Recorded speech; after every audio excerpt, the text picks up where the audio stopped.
하나님께서 우리에게 주신 말씀 함께 봅니다. 누가복음 2장 8절에서 14절 말씀입니다. 신약성경 89면입니다. 그 지역의 목자들이 밤에 밖에서 자기 양떼를 지키더니 주의 사자가 곁에 서고 주의 영광이 그들을 두루 비치매 크게 무서워하는지라.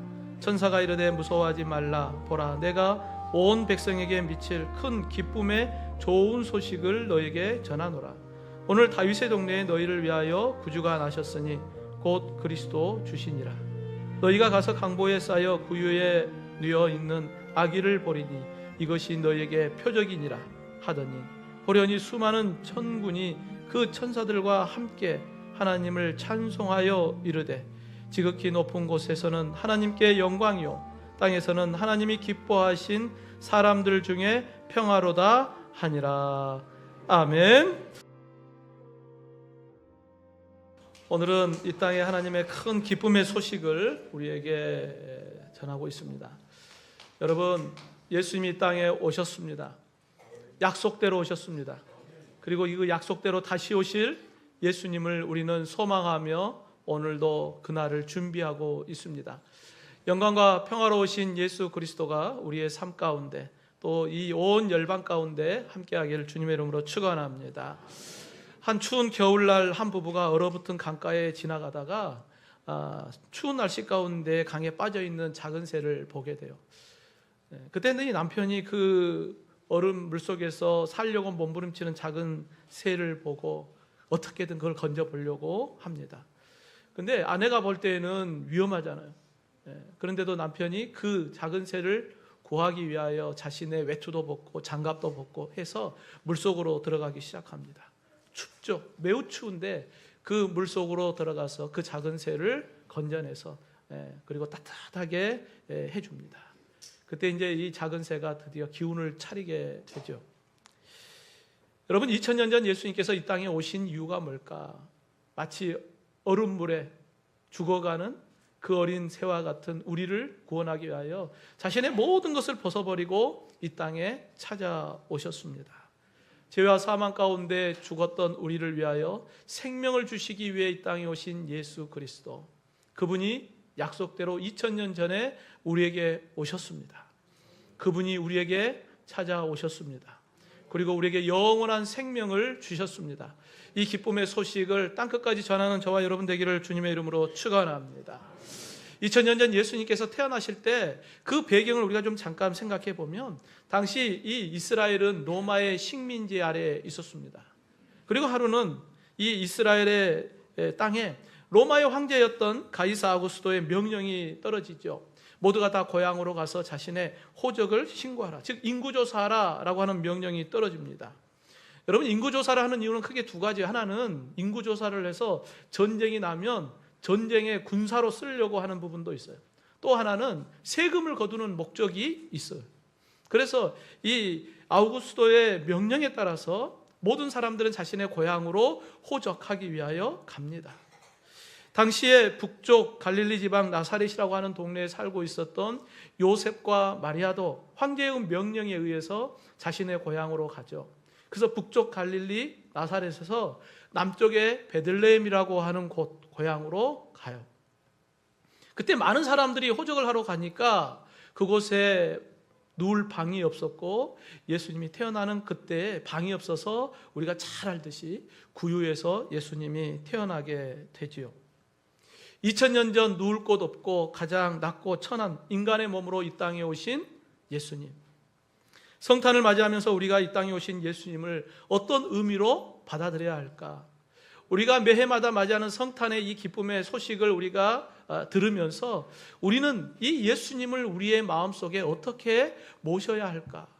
여러분, 오늘 본문의 말씀을 통하여서 이 성탄의 기쁨을 통하여 예수님을 다시 한번 깊이 우리의 마음속에 품고 예수님을 바라볼 수 있기를 주님의 이름으로 축원합니다. 여러분, 예수님께서 우리에게 찾아오심, 이것은 하나님의 은혜입니다. 여러분, 우리가 성경을 보면 아기 예수님을 경배하기 위하여 찾아온 이야기에 대한 이야기가 있어요. 마태복음 2장에는 동방의 박사들이 왔어요. 오늘 본문의 누가복음 2장에서는 양을 치던 목자들이 예수님께 경배하러 찾아옵니다. 여기서 제가 질문하겠습니다. 한번 맞춰보십시오. 여러분, 예수님께 누가 가장 먼저 경배하러 왔을까요? 1번 동방의 박사들, 2번 양을 치던 목자들. 몇 번일까요? 오, 그래요. 어떻게 알았지? 대단합니다. 여러분, 이 마태복음 2장에는 동방의 박사들이 예수님께 황금과 유황과 모략을 가지고 경배했던 이야기가 기록되어 있죠. 그리고 이 누가복음 오늘 본문에서는 바로 양을 치던 목자들이 예수님께 와서 경배하는 이야기가 기록되어 있어요. 누가 먼저 왔을까? 근데 이 동방 박사들이 아기에게 와서 경배할 때 이 아기의 원어를 보면 유아라고 하는 뜻이 있어요. 유아는 어떤 게 쓰냐면 7세 이하의 아이들을 이야기할 때 쓰는 단어예요. 그래서 우리가 잘 알듯이 나중에 이제 헤롯 왕이 2세 이하의 아이들을 다 죽이라라고 하는 명령을 내리잖아요. 그때 이 단어를 보면 동방의 박사들이 예수님께 왔을 때는 예수님이 태어나고 한참 지나서, 그리고 이제 유아 때, 그러니까 한 2살 정도 이쯤 되었을 때, 한두 살 이제 막 돌진할 때, 이때쯤에 동방 박사들이 예수님을 찾아왔을 것이다. 그러면 이 목자들이 경배했던 아기라고 하는 단어는 어떤 의미를 갖고 있냐면 태아, 갓난아이, 이러한 거예요. 그러니까 막 태어난 아이라고 하는 의미를 갖고 있어요. 그러니까 이 단어를 보면 목자들이 가장 먼저 예수님께 찾아와서 경배하였다라고 하는 것을 우리가 알 수가 있습니다. 여러분, 동방에서 온 박사들이 처음에는 예수님께 경배하러 올 때 어디를 가냐면 헤롯 왕을 만나러 가요. 유대의 왕으로 태어나면 당연히 어디에서 태어날 거라고 생각했던 거예요? 궁전에서 태어나야지. 그래도 궁전에서 태어나야 되지 않겠냐라고 하는 인간적 생각을 가지고 헤롯 왕을 만나러 갑니다. 그리고 이곳에 유대의 왕이 태어나지 않았냐라고 하는 이야기를 전하죠. 그것 때문에 2세 아이들이 다 죽임을 당하는 그러한 아픔을 우리가 보게 됩니다. 인간적인 생각은 어떤 생각이 들어요? 예수님이 오시면, 만왕의 왕이신 예수님이 오면 가장 높은 자리에, 그리고 가장 막강한 힘을 갖고 있는, 그리고 가장 좋은 장소에, 우리는 그렇게 생각하거든요. 동방의 박사 정도 되어야 아기 예수님께 경배하지. 세상적으로 보면 성공하고 많이 가지고 있고 높은 사람 정도 돼야 예수님을 만날 자격이 있지. 우리는 그렇게 생각하거든요.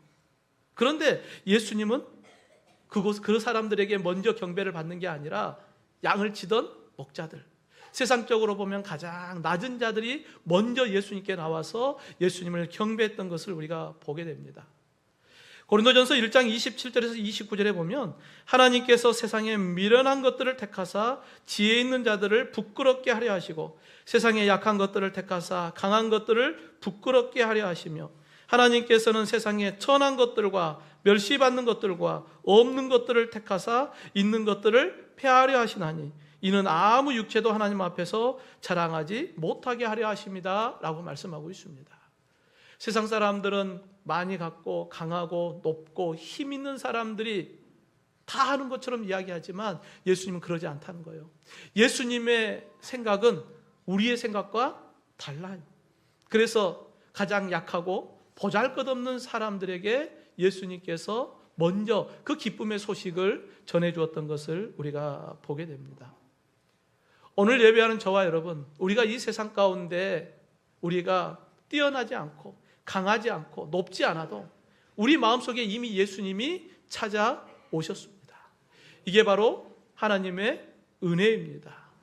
여러분, 예수님이 이 땅에 사는 날 동안에 예수님의 별명이 있어요. 우리 친구들도 별명 있죠? 여러분 별명 있죠? 다 있잖아요. 막 사람들이 이렇게 여러분의 별명을 지어주잖아요. 예수님의 별명은 무엇이었을까요? 예수님의 별명은 무엇이었을까요? 네. 우리가 성경에 보면 누가복음 7장 34절에 이렇게 기록해요. 세리와 죄인의 친구로다. 예수님의 별명이 뭐냐면 죄인의 친구래요. 여러분 죄인과 친구 되고 싶어요? 아니잖아요. 이 세상의 모든 사람들은 죄인의 친구가 아니라 의로운 사람의 친구, 세상적으로 보면 좀 뛰어난 친구, 이러한 별명을 갖고 싶어 하지 않겠어요? 그런데 예수님은 이 땅에 오셔서 죄인들과 늘 함께 했어요. 그러니까 사람들이 볼 때, 야, 저 사람은 죄인들의 친구야 라고 하는 별명을 붙여줍니다. 여러분, 예수님이 이 땅에 오신 목적이 뭘까요? 세상의 높은 사람들, 많이 가진 자들, 그들과 함께 하려고 온 게 아니라 예수님이 이 땅에 오신 것이 나는 죄인들을 구원하기 위하여 오셨다라고 예수님은 말씀해요. 그 죄인을 만나러 예수님이 이 땅에 오신 거예요.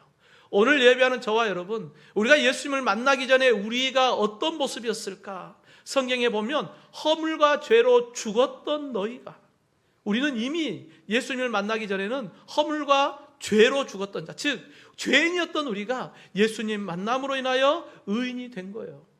그 예수님이 저와 여러분을 만나러 오신 것입니다. 사랑하는 성도 여러분, 2000년 전 겸손의 왕으로 이 땅에 오셨고 우리의 친구가 되어주신 예수님, 그분이 우리에게 찾아오신 것, 2000년 전 하나님께서 독생자 예수님을 이 땅에 보내주신 것, 이 모든 것이 하나님의 은혜임을 믿으시길 주님의 이름으로 축원합니다. 여러분, 이와 같이 주님의 은혜를 받은 믿음의 성도들, 복음이신 예수 그리스도를 전하는 큰 기쁨의 증인되라고 우리에게 말씀해요. 너희가 그 예수님을 만남으로 큰 기쁨을 받았지 않냐? 이제 너희가 그 예수님을 전하는 큰 기쁨의 증인되라 라고 우리에게 말씀하고 있습니다. 여러분, 2000년 전 아기 예수님께서 이 땅에 오신 것이 어쩌다가 우연히 즉흥적으로? 아니에요. 이미 구약의 선지자들로부터 예언되었던 그 약속의 말씀이 그대로 성취가 된 것입니다. 그래서 천사들이 가장 먼저 양을 치던 목자들에게 찾아왔어요. 당시 베들레헴 주변에 양을 친다고 하는 것은 당시 이 부정한 것, 이런 것들이 예루살렘 가까이에 있을 수 없었거든요. 그런데 이 베들레헴에 양을 친다고 하는 것 보면 이 양은 나중에 예루살렘 성전으로 들어갈 양들이에요.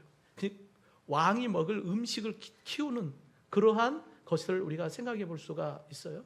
그러니까 왕이 먹을 그 음식에 양을 치는 것이니까 이 목자들이 얼마나 잘 관리를 했겠습니까? 밤에 잠도 제대로 못 자고 항상 양을 지켜야 했겠죠. 근데 그날 천사들이 그들에게 찾아왔습니다. 그리고 그들에게 큰 기쁨의 소식을 전하죠.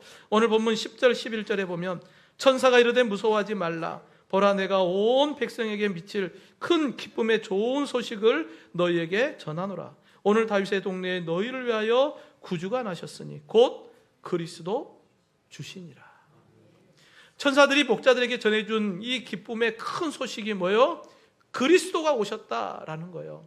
여러분, 유대인들은 구약의 선지자를 통하여서 메시아가 올 것이다라고 하는 이 약속의 말씀을 기대하며 기다렸어요.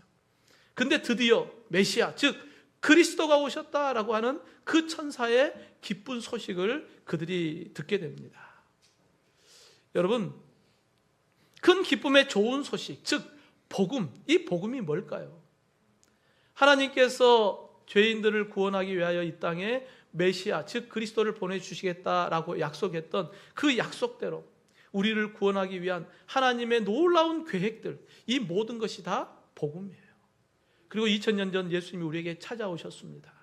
그리고 십자가의 대속의 제물이 되심으로 우리를 죄와 사망에서 구원해 주셨고, 예수님이 약속대로 사흘 만에 다시 부활하심으로 부활의 첫 열매가 되셔서 우리도 부활의 소망을 갖게 하셨습니다.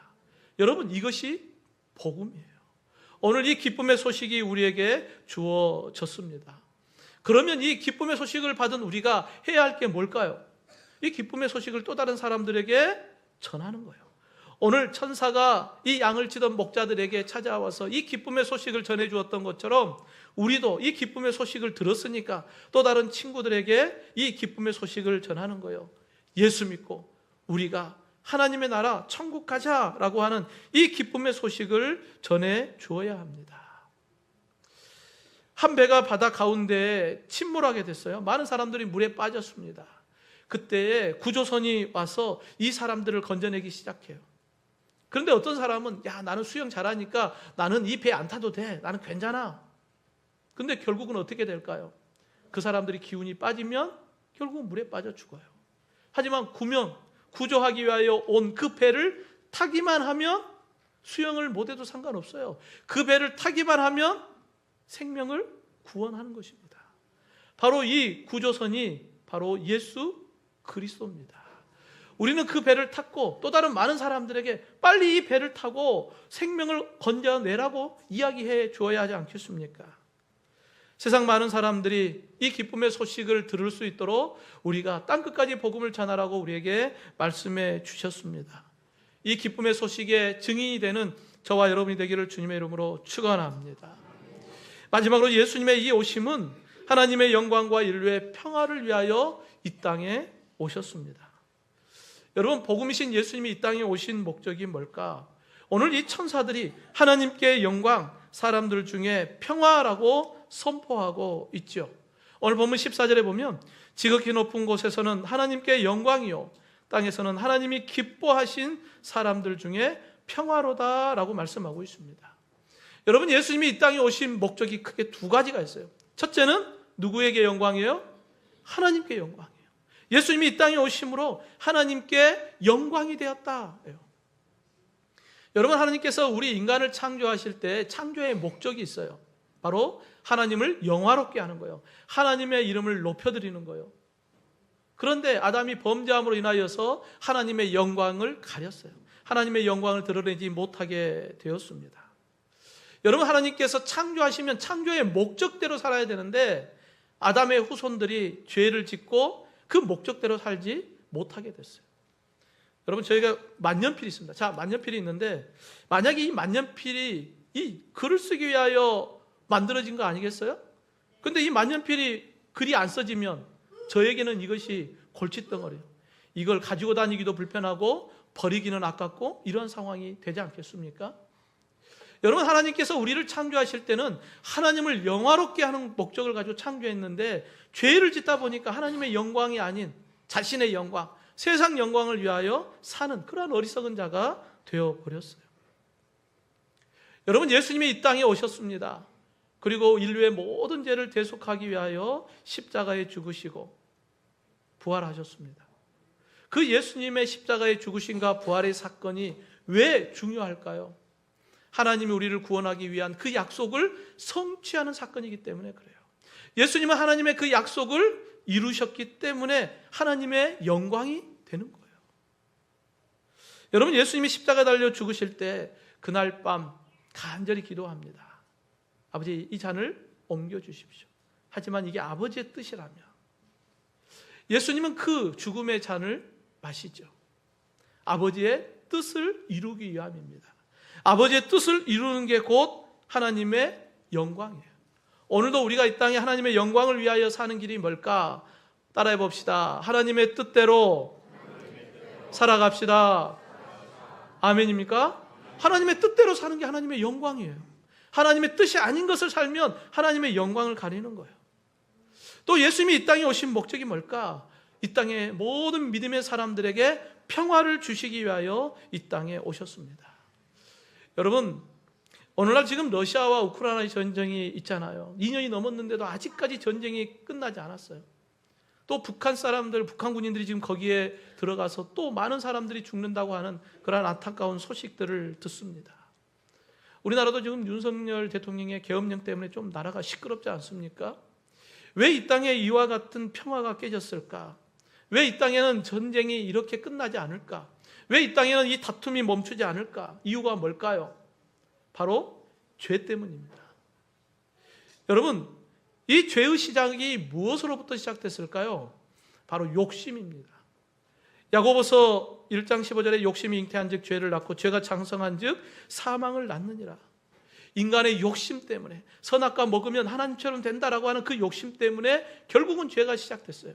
그리고 다 사망에 이르게 되었습니다. 여러분, 사단은 나누는 자예요. 하나님과 우리와의 관계를 나누었어요. 사람과 사람과의 관계가 이 욕심 때문에 서로 전쟁을 이루고 다툼을 이루게 되었습니다. 그런데 예수님이 이 땅에 오셔서 그 다툼을 해결하셨어요. 하나님과 우리와의 관계, 그 끊어졌던 관계를 예수님의 십자가의 대속의 은혜로 하나님과 우리와의 관계에 화목제물이 되어주셔서 하나 되게 하셨어요. 이 땅의 다툼, 그 욕심들이 해결이 되면 모두가 주 안에서 하나 되게 하는 하나님의 놀라운 회복의 역사가 일어나게 돼요. 그래서 이 땅의 모든 전쟁의 소식이 그치고 하나님의 평화가 이 땅에 임하게 됩니다. 여러분, 이 하늘의 평화를 누가 누리게 될까요? 하나님이 기뻐하신 사람들 중에 평화로다. 하나님의 자녀들에게 하나님께서 평화를 주셨음을 여러분 믿으시기를 주님의 이름으로 축원합니다. 사랑하는 성도 여러분, 2000년 전 예수님이 이 땅에 오셨습니다. 하나님과 원수된 우리를 회복하기 위하여 이 땅에 오셨고, 사람과 사람의 관계가 무너졌던 걸 회복시키기 위하여 이 땅에 오셨습니다. 예수님은 화목 제물이 되어 주셨습니다. 그리고 하나님께는 영광이고 모든 믿는 자들에게는 평화를 주시는 예수님이 이 땅에 오셨습니다. 이제 우리도 하나님께 영광이요 이 땅에 평화를 선포하는 저와 여러분, 예수 그리스도의 복음을 선포하는 저와 여러분이 되기를 주님의 이름으로 축원합니다.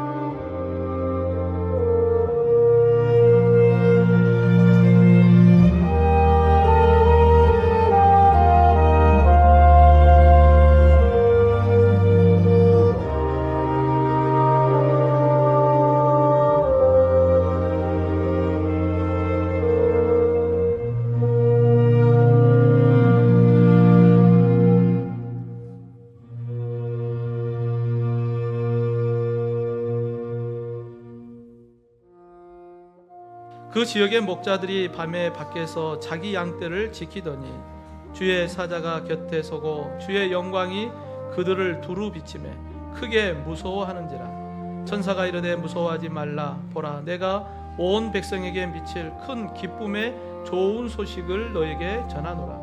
오늘 다윗의 동네에 너희를 위하여 구주가 나셨으니 곧 그리스도 주시니라.